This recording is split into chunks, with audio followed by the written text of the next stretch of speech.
ចំណែកនៃដំណើរការអភិវឌ្ឍប្រទេសកម្ពុជាទីភ្នាក់ងារកិច្ចសហប្រតិបត្តិការអន្តរជាតិជប៉ុនហៅកាត់ថាចៃកាកំពុងតែបង្កើនសកម្មភាពរបស់ខ្លួនតាមរយៈការអនុវត្តគម្រោងនានាដូចជាគម្រោងដៃគូចៃកាជាដើមសម្រាប់គម្រោងដៃគូចៃកាគឺជាគម្រោងសហប្រតិបត្តិការបច្ចេកទេសដែលត្រូវបានអនុវត្តដោយចៃកាហើយមានអង្គការដៃគូជាច្រើនជាមួយគ្នានោះដែរមជ្ឈមណ្ឌលអ្នកស្ម័គ្រចិត្តអន្តរជាតិយ៉ាម៉ាហ្កាតាហៅកាត់ថា IVY ដែលកំពុងដំណើរការគម្រោងរបស់ខ្លួននៅក្នុងខេត្តស្វាយរៀងនោះក៏ជាដៃគូមួយរបស់ចៃកាផងដែរអង្គការ IVY បានចាប់ផ្ដើមដំណើរការរបស់ខ្លួននៅក្នុងប្រទេសកម្ពុជាកាលពីឆ្នាំ1993តាមរយៈការជដលក្រុមគ្រួសារទេសសនប្រវេសប្រជាជនចាប់ពីក្រុងភ្នំពេញរហូតទៅដល់ឃុំកោះកុលខេត្តកណ្ដាលអង្គការ IVY មានបេសកកម្មក្នុងការពង្រឹងសមត្ថភាពរបស់ប្រជាជនក្នុងសង្គមតាមរយៈការជួយប្រជាជនក្នុងស្រុកឲ្យអនុវត្តការអភិវឌ្ឍសហគមន៍និងកសិកម្មសមស្របក្នុងគម្រោងពាក់ព័ន្ធនឹងវិស័យកសិកម្មនេះអង្គការ IVY បានធ្វើការផ្សព្វផ្សាយរៀបចំក្រុមគ្រួសាររបស់ប្រជាពលរដ្ឋដែលចូលរួមជាក្រុមដែលបង្កើតជាតំបន់ហើយក៏បើកវគ្គបណ្ដុះបណ្ដាលនិងបង្កើតជាសមាគមផ្គត់ផ្គង់បន្លែតែម្ដងដែលក្នុងនោះមានប្រជាជនចូលរួមចំនួន400គ្រួសារក្នុងក្រុងស្វាយរៀងនិងស្រុកស្វាយជ្រូក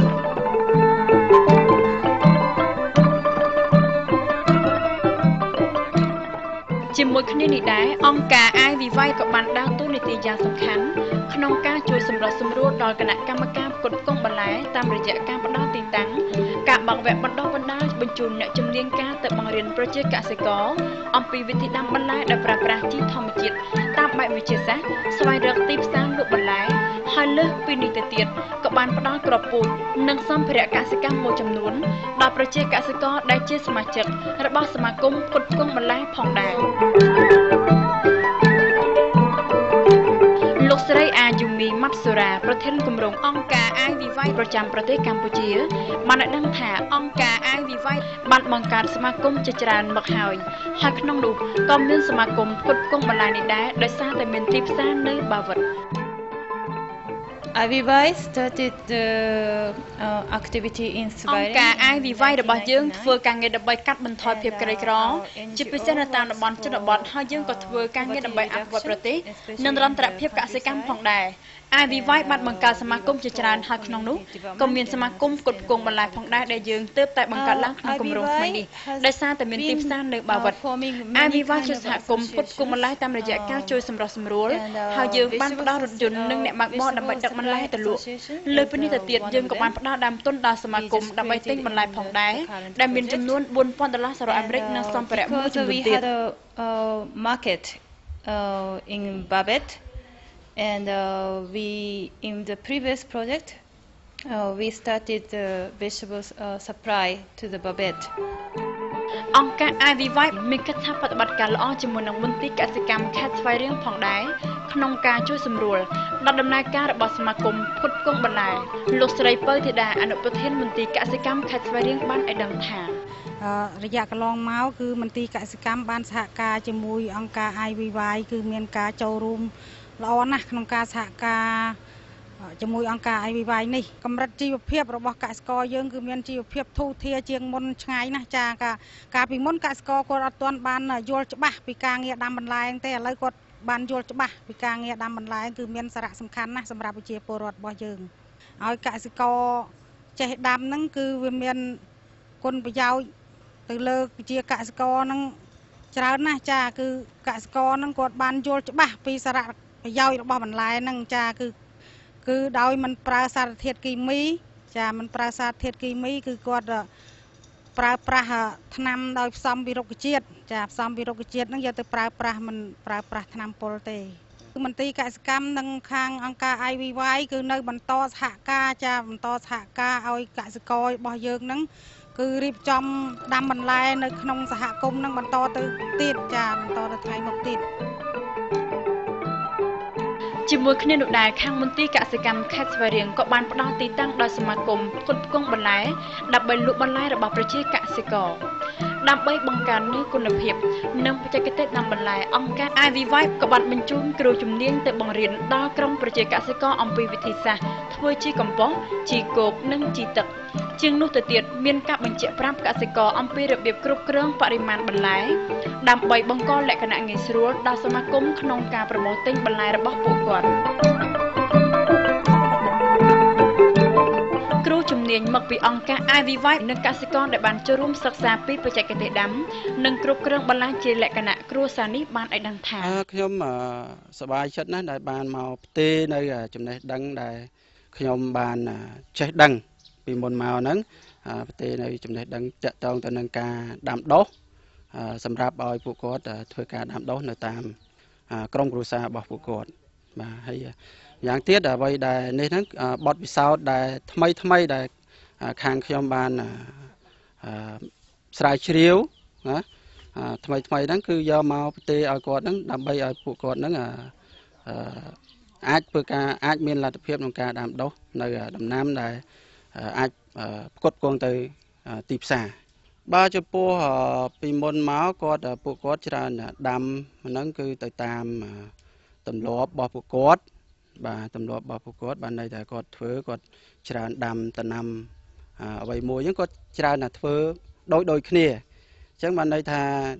ធ្វើឲ្យដំណាំពួកគាត់ពេលខ្លះគាត់ប្រមូលផលនៅក្នុងពេលតែមួយអញ្ចឹងគាត់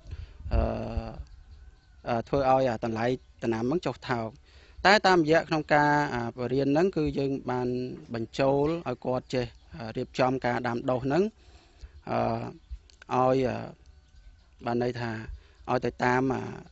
តម្រូវការនៃទីផ្សារខ្ញុំបានយល់ឃើញគឺថាសប្បាយរីករាយណាស់ដោយសារអង្គការ IVY បានចុះមកបង្រៀន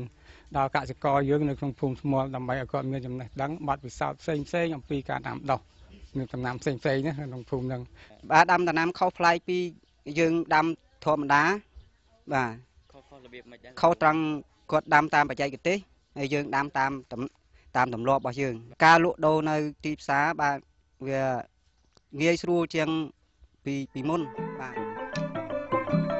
ដោយសារតែទីផ្សារលក់បន្លែរបស់សមាគមផ្គត់ផ្គង់បន្លែនៅមានកម្រិតប្រជាកសិករដែលជាសមាជិកក្រៅពីការលក់ផលដំណាំ